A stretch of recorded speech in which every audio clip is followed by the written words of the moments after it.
Welcome to our episode of Entrepreneur Monday, and we're doing a crossover episode for Don't Come For Me podcast.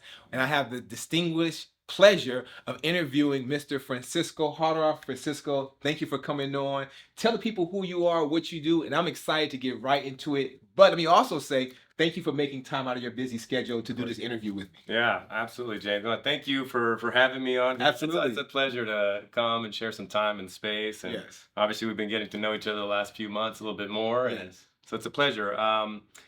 So I guess the first question is telling people a little bit about my background and business. So I'm the founder of the Mortgage Phoenix Group, and as also you can see of Giving Business Soul. Right.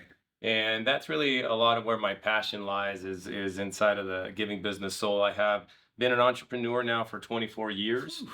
And so I got in it as soon as I graduated with a degree in economics from Brigham Young University. Okay. And as soon as I graduated with that degree, I decided to venture on and go into business for myself. I come from a privileged household in the sense that I got the experience of being fathered by a really successful entrepreneur. My father's a really prolific entrepreneur, and Nice. and my uncle as well. Okay. So it was kind of like really early on mentorship, and just normal conversations at the dinner table, and they're Okay. talking about business and restaurants and leadership and all that kind of stuff. Profit and loss statement. Yeah, literally. I was doing profit and loss statements when I was like in seventh grade. Okay. Like I speak mathematics, Right. and that's the way my brain works. And so my dad had me in the back checking, making sure that the waiters were charging all their Everything adds up. Yeah, everything Right. adds You're taking up. I'm doing- inventory. Yeah, I'm Right. literally doing that when I'm back there as a little guy. And so when I got out of the college, I decided to venture onto my own and carve out my own path. And instead of going into the family business, I decided to carve out my own path, and I did. And given, I think, the preparation, being bilingual, being a voracious reader, I just applied all of that knowledge into the mortgage industry, and using, I believe, one of my superpowers of discipline. The business started to come pretty effortlessly, and it was responding to my discipline, my dedication, my knowledge. And so within 2 years of being in the mortgage industry in 2000, I had accumulated an organization of 100 employees, Oh, wow. 4 different offices through Southern California. Okay. We graduated from becoming brokers to becoming bankers. Okay. So you're banker being a direct lender. Yeah, direct Okay. lender, and we graduated, made that leap, and then life, it just continued to reward the hard work, and all of a sudden it's like there's a lot of money and things are happening, and a lot of bigger houses, bigger cars. Right. And then 2006, 7, and 8 is when I went through a series of events, which was stage 3 cancer, Ooh. multi-million-dollar bankruptcy, and then a divorce, and that Now, was. this all at the same time? It was sequential, one Okay. year after the other. Domino effect. Domino effect. And the final domino really was the one that broke me. Okay. The divorce. I feel like a bankruptcy and the cancer. I was like, okay, I got this. Right. Manageable. Yeah, Yeah. it's interesting too. I mean, when I ended up getting the phone call that I had stage 3 cancer, or that I had cancer, and we had to continue to research where it had gone to, I got off the phone with the oncologist. I hung up the phone, and I was pumping my fist. Hmm. Like, I was like, I got this. I Right. was a big Kobe fan. You knew you could do it. Yeah, exactly. It was Okay. like, I was like, okay, like I got this. At that moment in time, I felt like every great leader needs his test of adversity. Absolutely. And I was like, okay, I hadn't really been tested. I felt like it was like, got out of college. I was like, this is All the easy. way up, right. This is easy. Right. And all of a sudden, it was like, okay, here you go, stage 3 cancer. So I pumped the fist and was like, okay, I got this. And I'm going to pause real quick, but I want to just tell the people about that mindset. Because most people would hang up the phone and start bawling, crying. Or go tell their spouse that I don't know what we're going to do. This is crazy. But to have a mindset, like you said, you're a big fan of Kobe, Yeah. and pump your fist and say, look, it's about time, God. I've been waiting for my trial. Yeah. Now I'm ready to face it head on. Yeah. That says a lot. Yeah. And that's one of the reasons I wanted to have you in front of the people to tell them your story, because people need that type of mindset, because stage 3 cancer can be very traumatic, it could be traumatical. I'm Yeah. saying that word Yeah. correctly.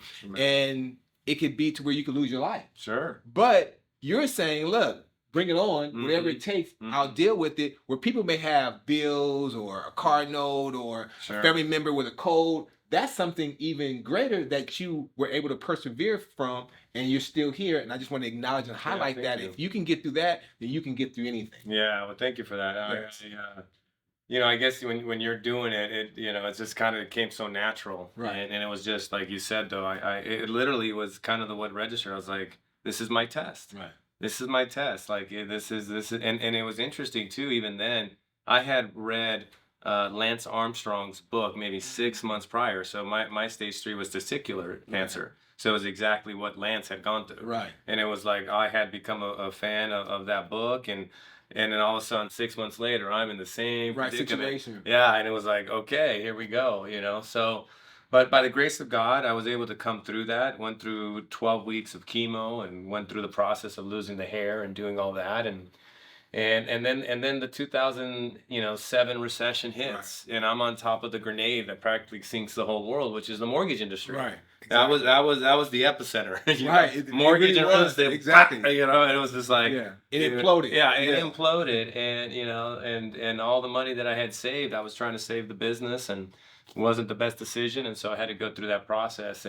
But given again, I guess my tenacity, I was like, okay, I can get back from this. But then when the divorce came, that's what sort of broke the back. Now, was it because it was the third part of what you were already going through, or is it because of your love for your spouse that really hurt you even more than anything? It was the love for the spouse and my 2 sons, and just the breaking up of that household. I had been raised in a two home household or marriage, and so I was like, I didn't want to provide that same thing for my sons, and I had such a tremendous love for my wife at the time. So it was I think probably the fact that it was also at the bottom of the recession, and I'm thinking, okay, as long as we're together, we can figure this out. Yeah, let's let's go, team, and let's go. And it just didn't play out like that. But that was all designed perfectly, I feel now, looking back at it, and that's one of the great things that I feel that I've learned through my own journey is this idea that we share this with the people that come through Giving Business Soul, but it's this idea that life can be cruel. Yes. But she is beyond wise. Right. Right. And life can be cruel. And certainly when we go through experiences like that, it feels cruel. At that moment. Yeah, you like, this is like, God, what are you doing? What are you doing? I'm a good guy. Yeah, dude, I'm just trying to do good. And we start recapping everything. Like, I helped this person, I did this, I pray, I give charity, I give zakat. I'm reading my books, I'm not out there messing around. Right. Like, God, okay, what part of the game is this? I need some answers, so I understand. Exactly. That's where it is. But it's beyond wise because again, you fast forward a year, 6 months, and you look back and go, oh my God. Right. Had it not been for that situation, I wouldn't have gotten here. Yeah, I wouldn't have gotten here. That this and this, and it's all of a sudden you start to see the way this game works, and so, but yeah, then and after that, I was kind of what I felt in a very dark place, and that's when I found spiritual psychology. I ended up going to the University of Santa Monica and looking into obtaining a master's degree in spiritual psychology. Okay. And once I, became a part of that program and started to understand that framework of that we are a soul and a body versus, like it's this idea, it's like we are not a human being having an occasional spiritual experience. Right. We're in fact a spiritual being that is having a human experience. And once I put on that lens and started to really understand myself from a soul level, then all of a sudden it was like I started to see the world differently. Right. And as I started to see the world differently, and I started to kind of see it from soul-centered eyes, started to understand that if anything was gonna unfold in my life, it was going to come from knowing my own self and coming from the inside out. And as I started to apply that, it was like my business started to take off again. Gotcha. And it was coming though from a very authentic place, not like an ego construct of like I need to be validated, I need to be loved. Because prior to that, I had an unquenchable ambition that I felt was that it was ultimately just because I had a strong determination, a strong willpower, but I realized that it was coming from a place like I wanted to nothing more than to be loved. Right. And this success maybe was gonna give it to Fill me. that void Yeah, I for was you, gonna right. fill that void, and all of a sudden, realizing that no matter what you do on the external, it will never ever fill that void inside the heart. Right. And when you start to operate from that sort of inside out, knowing who you are truly, and coming into a place of authenticity, Right. and then operate business from that, it started to bring me into a place of purpose, into a place of fulfillment. Right. Because there does come a point in every soul's journey where the seduction of the outside world begins to fall apart. Oh, absolutely. Right? People, friends fall off, people fall off, women fall off, Right. men fall off, all these different things. And I like the way you preference that as saying working from the inside out, because we all want accolades. Yeah. Like, we'll say that we're humble, but if you give me a high five and say, "Hey man, I like those shoes," or a girl Sure. like looks at you and she smiles like, "I'm the man," Mhm. But when you are self-centered, meaning not in arrogance but in spirituality, Yeah. and you say, "Look, I already know God is love and He's in me, so I'm already solid. So no matter what you say out there, doesn't bother me." Then you can go out there and conquer things. Exactly. And that seems like that's what happened to you in order to make the change to where you are now. Yeah, exactly. That was the big shift, and the way that we arrived there from a spiritual psychology standpoint is that we got to begin to, one, understand what you just said, but Right. two, begin to look at all the different things that irritate you, all the different upsets, all the different triggers. Right. Because when you can begin to understand that we are kind of in an earth school soul curriculum, these individuals, these things that are upsetting us are actually sort of positioned there to cause a remembrance, to cause an evolution at a soul level. So we need that level of challenge, that level of feedback, that level of thing to happen so that we can know ourselves more fully. Got it. It's like the mirror of our reality, starts to give us indication of what areas of our internal life haven't been properly processed. Right. Because if you're judging anything external, it is like you're sort of judging the hand of God per se. Everything has divine reason for it. So our observation of the world should be just that, an observation. Right. It should be neutral. But if something is causing, hey, that's not right, it's like, okay, well, let me clean up my projection. This out. Right. Yeah, because we're projecting. This is a holographic projection of our internal world. And so if we're projecting and something is causing a disturbance, that's on us. You need to find out what it is. Yeah. It's interesting because we used to, growing up in the church, because I went to an all-boys Catholic school and I grew up in the church, and it used to always be a saying is God works in mysterious ways. And I used to hear that all the time, but as I got older and learned and delved deeper into spirituality, I realized, no, God's not working in spirit. It may be mysterious to us, but He's not working in mystery. He knows exactly what He's doing. Exactly. And at that time, we don't understand it, but like you said, we understand it later on in life, in time. And going to what you're saying as far as projecting, if we project negativity, we're going to get that back. If we project positivity, we get that back. But then, like you said, there's a break or a nuance in that energy. We have to figure it out. Yes. What's that trigger? What's causing this problem? What is this person? Is this person supposed to be in my life? And that gives us a better clarity as to how to move forward and grow as a person. Exactly. And that's one thing I've learned in your class, business soul. Giving business soul. Giving business soul. And I like that name because I'm going to kind of segue into it. Giving business soul, because your soul is what gives you business. If you are out there trying to do people wrong, and you may make money temporarily, but it's not going to last. But if you have a good soul and a good preference for doing good business, then you'll get abundance in the truckloads. Yeah, that's it. Yeah, that's it. And I would say that the nuance that we deliver through giving business soul is that, it's one thing to say, hey, I want to live from my soul, from my authentic self. Right. But where, and you can say that. But if you haven't spent the time to really sort of understand, your unconscious and how this thing really works, we're simply kind of just projecting our stuff in there. And so what we end up doing is essentially giving individuals language, frameworks, and tools for the inner world of your inner world.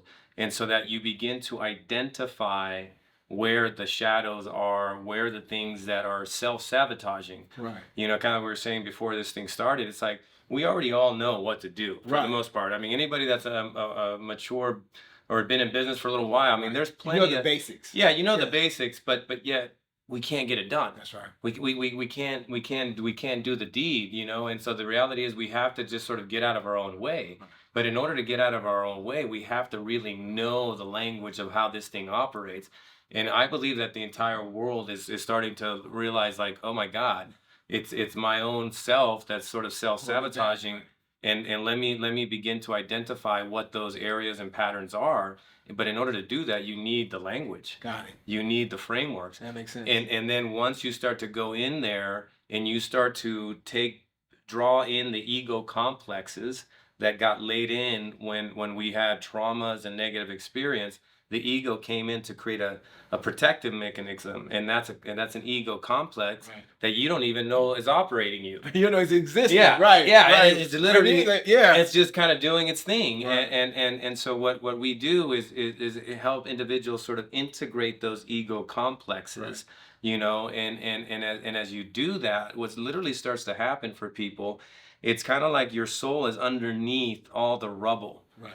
Of the negative experience and traumas, and the deeper you reconcile and follow those traumas inward, it's like at some point that it's like you open up enough of a space that the soul begins to express itself. Right. And when that happens, the soul is generous by nature. Yes. Right? Like that's why it's so challenging for us to see what's going on in the world right now. There's not feel some kind of empathy. Yeah, right. because the It's soul like, is not right. the soul is empathetic by Right. nature. That's because it is made from the same cloth of God. That's right. And it's benevolent in nature. And so when you really sort of rescue the soul out of your body and underneath all the trauma, the soul begins a different type of expression in business.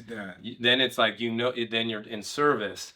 You're much more caring in the way that you interact with your clients. True. It's not so much in that idea of just go make money. Right. And the other part of it too, which is the real big, sort of global mission for Giving Business Soul, is that when that soul begins to express itself, there is going to be something that soul wants to alleviate from society. Right. It's almost like that soul is meant to help alleviate pain in the strata of orphanages or domestic violence or animals. And what the invitation that we give entrepreneurs is to find that. Right. And then and then tie that to your business. Got it. It's essentially like a tithe. Right. Where it's like, 1% of your revenue goes to your whatever you want to do. Yeah, your philos, your philanthropy. Okay. Philos means love. All right. Right. So the soul is really the love portion of it. So it's like okay, for me, it was the building of homes for women and children. So that was the philos, that was the philanthropy. When I rescued my soul, it said, hey, we're here for this. And now the mind is going to operate the business that's going to handle, being able to contribute to that. Right. So we're using business as a force for good. Gotcha. It has profit, but it has philanthropy. It has a combination of both. It has the both of it, and that's really the sort of the uniting of the masculine and feminine, the masculine being business and philanthropy being feminine. I like the word philos that you use. So if I ever go on a date and I really like somebody, I'm say I philos you. Like, wait, that works. Right? That's Greek. Yeah, like wait, what? Like I didn't know you spoke other things. Like girl. I did a little Greek. You don't worry about that. Yeah. What does that mean? Look it little up. scholar. Yeah, exactly. I travel. I love that. But one thing I wanted to bring up, because you made a great point about how our ego could get involved with things. Because I know when I came back to Champions after I left, a part of me was like, I'm gonna come back to Champions. I'm gonna tell this person this and this person that. Everybody who did me wrong, I'm gonna do these different. That was my initial mindset. Sort of like a hit list. Like, I'm gonna get you acted this way, because I knew who I was internally. But when I got back, the environment was so different. The people were so different. I couldn't even take on that mindset to do that. I just kind of had to, like you said, I got the rubble, so my spirit came out, and it was, okay, I'm not gonna really give you a pass, but I'm gonna be polite. I'm not gonna say too much to you, but I'm not gonna act the way I wanted to act, because now I don't have that ego, because you're vibrating at a higher level. Now I want to know, and we got into the Giving Business. So coming off of everything that you had to go through, what made you start Giving Business? So how did that come about? Yeah. So it came about because when I was in that dark night of the soul, like in 2009, Okay. I did a process to find out what was my soul's mission. And it was an exercise where you write on a piece of paper, what is my soul's purpose? Okay. And the idea was to write free form until you stumble on a sequence of words that literally shakes you to your core. Oh wow. And so I did that process, and really what emerged out was giving business soul. Oh, okay. And when I wrote those words, it was pretty much what the exercise, like I just started to cry.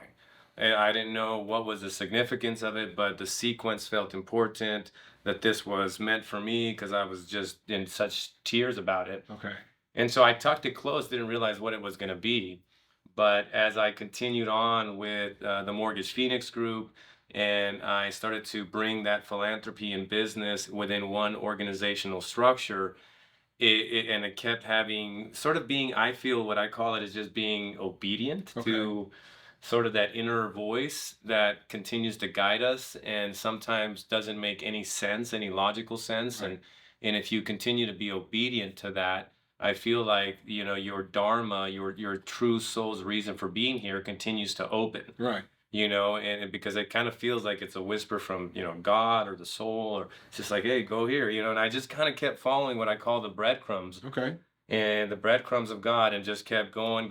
And as the Mortgage Phoenix started to kind of take on this beautiful life essence, it became clear that what Giving Business Soul was here to do was to show other entrepreneurs, you know, what you know, this template, this blueprint of how to operate from the inside out, and then create organizations that unite, you know, sort of our own masculine, our own feminine within our own self and within the organization. Because what I found was just that, like I had spent 10 years operating the way that we learn about in the business section of the bookstore, which is just, you know, Pound the pavement. yeah, pound the pavement, go as fast as you can, Right. grind it out, get to the much, make as much money to the top, The and boiler room almost. That yeah, concept. yeah, and again, it left me where it did. And when I started to operate from the inside out and lead with philanthropy and come from the soul, I felt the moment in time when the void in the heart that I had been trying to fill with accomplishments and material possession, it finally filled. Mm. It literally, the void that I'd been almost like, you know, So the just big doing, house, yeah, the yeah, Rolex, the cars, anything, money. yeah. That was none of that. helped fill the void. None of it. It was Right. like temporary. It was like it felt good for a little bit, and then boom, It's man, gone. it's gone. And it's like the next thing, the next thing. And this stayed. And this, yeah, exactly. So now when I started going inside out, and I led with the philanthropy, and I went to Nicaragua, Peru, Guatemala, and I started to build in Ensenada, doing all these different things. It was like I remember, you know, it was on my 40th birthday, and it was almost like it was like something mystical happened. Wow. Something profound happened because that void, it all of a sudden was full. Right. And I almost kind of felt like I entered a new octave in my life where the heart permanently stayed open. Okay. You know, and I believe that there is a very true process when you follow spiritual psychology, when you understand sort of esoteric traditions. There is a standardized process to actually open the human heart. I believe that. Okay. Yeah, and it's through this process of continuing to know thyself. And as that thing happened, it felt like a treasure. Okay. It felt like a grand treasure, you know. And after I found this treasure, where I was like, man, there's this process that people can go through, especially as entrepreneurs. And if we can just do that, you know, what does the world look like? We're having individuals using their business as a force for God, a force for good, and that's where really like Giving Business Soul really came up and said, okay, this is what this has been all along. It's a blueprint. You know, it's an organizational blueprint for a new humanity. You know, and that's really what it's geared to do. And as you know, Jennifer is Right. now, you know, kind of deep in the process, and you know what you'll see sort of emerge out will be, yeah, just a soul-centered approach to business. And that's really the global mission that Giving Business Soul has, is to bring more individuals to know themselves fuller, to know their soul, and to operate from there. And you said something really good as well. A lot of things good, but just what you just said is that to operate from a soul-centered perspective. 'Cause so many times we operate from, sometimes even out of being desperate because we have to pay our bills. Yeah. Our mortgages due, our rent is due, our car note is due. We need money for our children. Mhm. So we're rushing. But when you take that time to say it's going to be soul centered, you can still achieve all those things. It's just a different frequency and mindset to getting there. That's it. That makes a big difference. And who better to have a blueprint based on what you've gone through to this point to start something like that? It will be similar to I would say, instead of the Avengers, the Soul Avengers, because now they're out there. You have all these people across the country doing these different things and these different aspects as far as tapping into their soul. Now, how often because I had a chance of coming to participate in one of your classes. Absolutely fabulous. I had so many people call me afterwards, how'd it go? And I'll tell you, one of my friends, his name is Marlo Hooper. He's been in the business almost 40 years. And I told him about, and I should have brought it, but you can tell me about this. The last slide, you said the 90-day challenge. And I told him that you had on there, like, no rice, take a cold shower, what to eat, what to drink, no porn. He's like, he had no porn on there? I said, yeah, no porn. And he started cracking up laughing. He said, I can't believe that. I said, no, but you have to understand, sometimes for men and women, your mind can be so stressed out that you take it to different places, whether it be alcohol, whether it be drugs, whether it be pornography. But when you suppress it and you tap into, like you said, your soul, you don't need those out-of-pocket entities to make you feel good about yourself. You said it well, entities. You can just feel good about yourself and you go on that. So he wants to attend the next one. But how often do you have those? Because I think that anyone who can attend and afford it, because it is affordable, should take it, because it would definitely take them to another level. Yeah, thank you for that. Yeah, thank you. What was the question in that? Sorry. Okay. The question is, how often do you have it? Oh, got it. Yes. I was making a preference. But But no, I was taking in the nice gesture there. But we will be having it in next year 6 times. Oh, 6 times. So yeah, the first one will be in February, and that's what we aim to do. Really, is just again introduce all of this stuff to the entrepreneurs so that, you know, it brings a level of peace, you know, and again, I think right now in the world, that's really what we're all looking for. And if you don't have a way to kind of cultivate peace, it's just dicey right now. It is. I mean, every day is something different. Yeah, and the way that I see it, it's because, like, you know, it's just there's like a counterbalance going on where I think the more people starting to do, like Carl Jung, literally, he's a famous psychologist and world renowned. We'd be lost without Carl. But he was pretty much saying, like, people would ask him, do we have a chance? You know, does humanity have a chance? You know, this was on at the heels of World War II, and it was like, do we have a chance at this thing? And he's like, if enough people, you know, really do their inner work, we can. Right? Because and that really, to me, sort of surmises what the work of our entire planet is to do. Is that we all have the responsibility to heal our own trauma.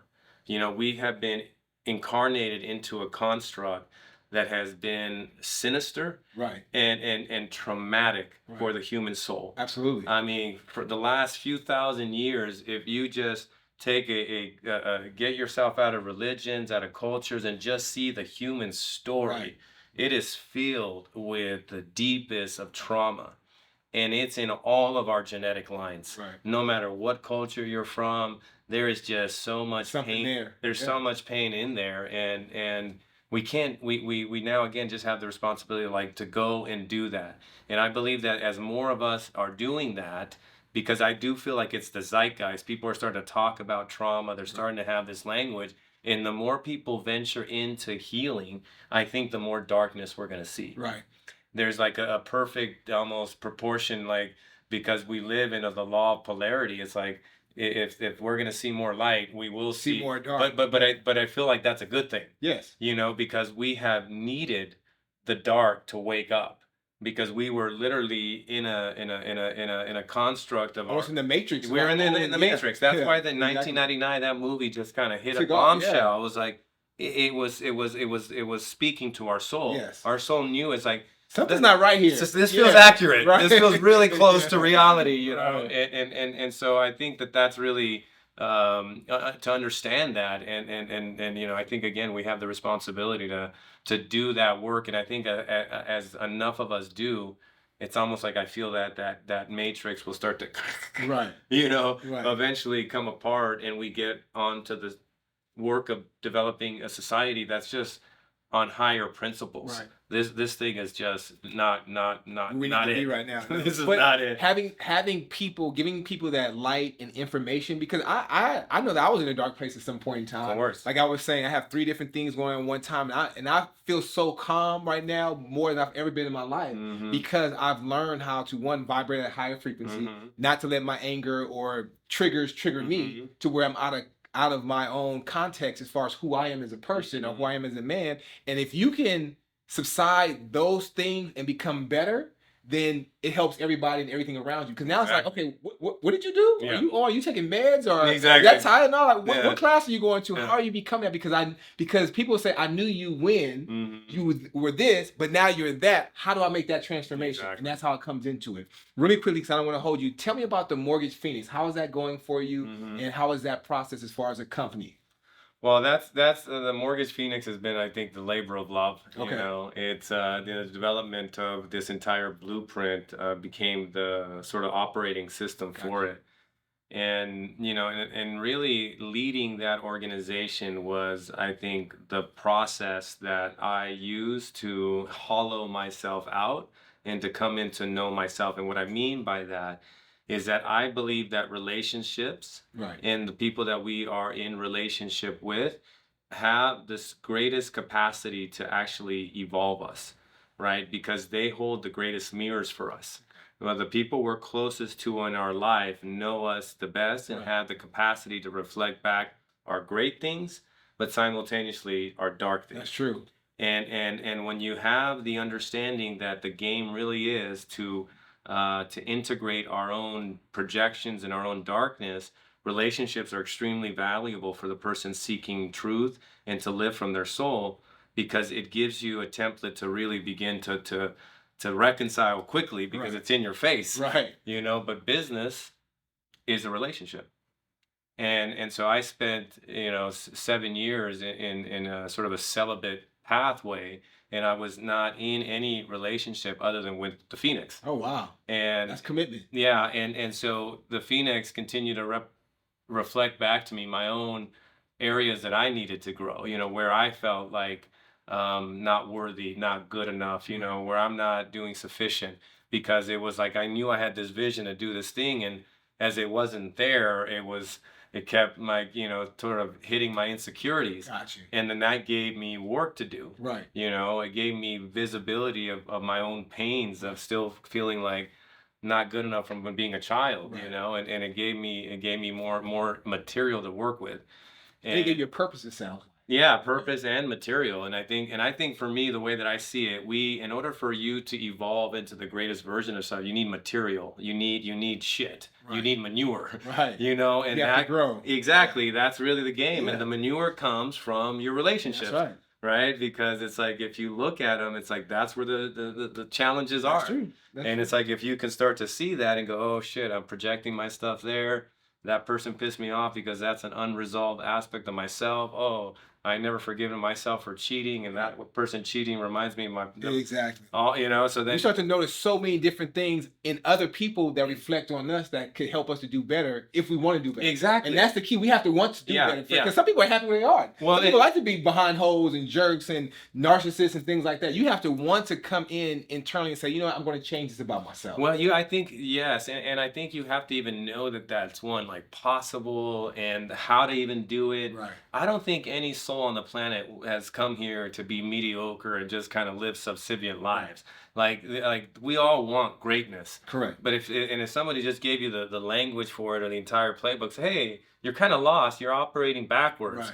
You're operating from the physical versus the soul level.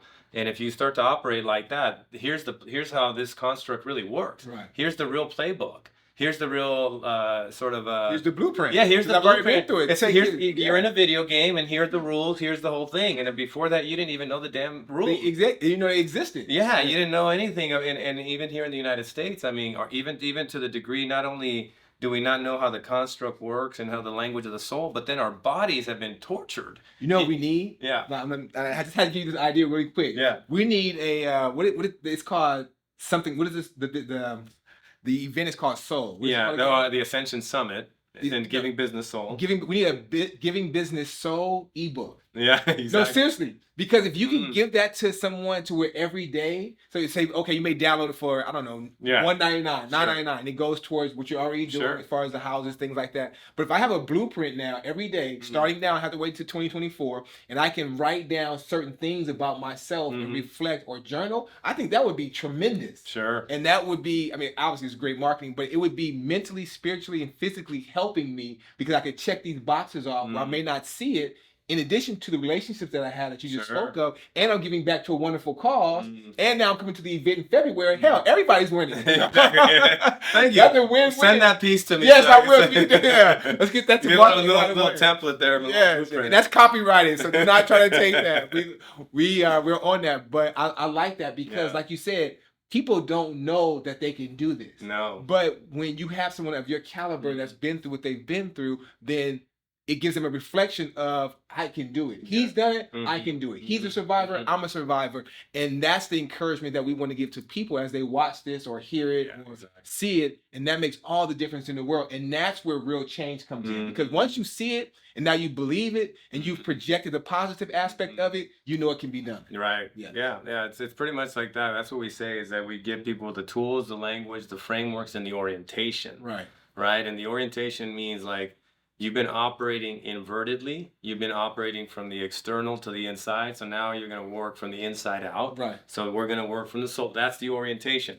You were working to the outside, and now we're going to work from the inside. Got it. Right. And then the tools, language, and frameworks, it's like, how does the unconscious work? How does the soul work? Right. You need language. You need frameworks. You need tools.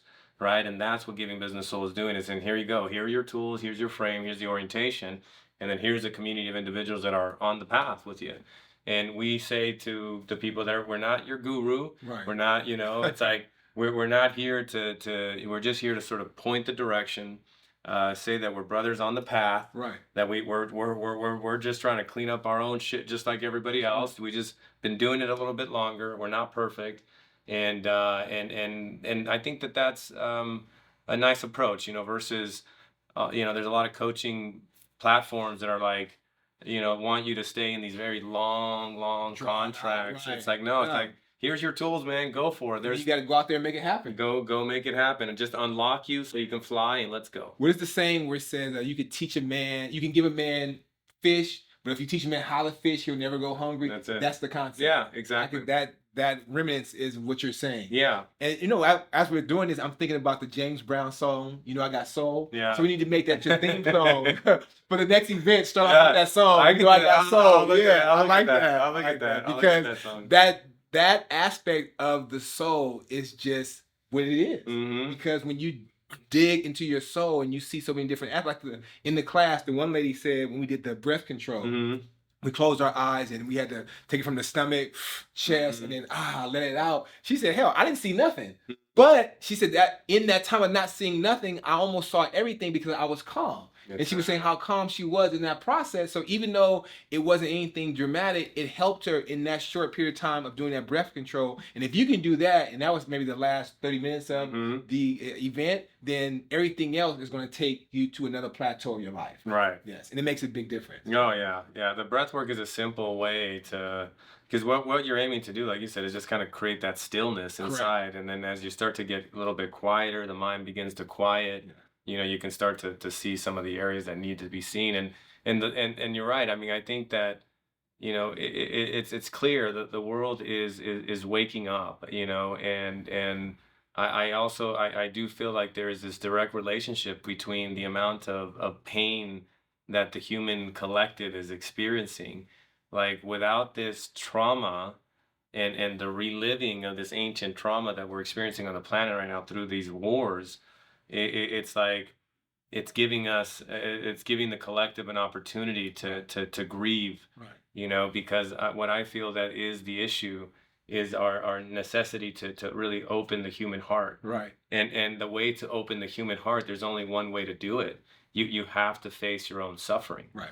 That's the way in. And most people don't want to do that. Yeah, we don't want to look at it like Michael Jackson saying, "I'm fighting with the man in the mirror." We don't want to look in the mirror. Yeah, we'll look at everybody else except for ourselves, because that's the hardest thing to do, is be honest with yourself. Right. Yeah. But if you can have that courage to start to take that your own suffering in and to feel that thing, and to embrace that as a part of your human journey, to atone, for those things. Atonement Right. means to become at one-ment, to Right. become at one with your sin, your Right. your missing of the mark, your trauma, Correct. right? And when you can atone for it, then it's no longer in the dark. Right. Like it's like I've been sexually abused. I've had abandonment. I'm at one with my wounds, right? I don't have any shame around them. And when you can bring those wounds in and your own shame and love it as a part of your own human journey, you start to demonstrate an integration that most humans are looking for, because most don't integrate those parts, and those repressed pieces are the shadows that we're seeing in our experiences.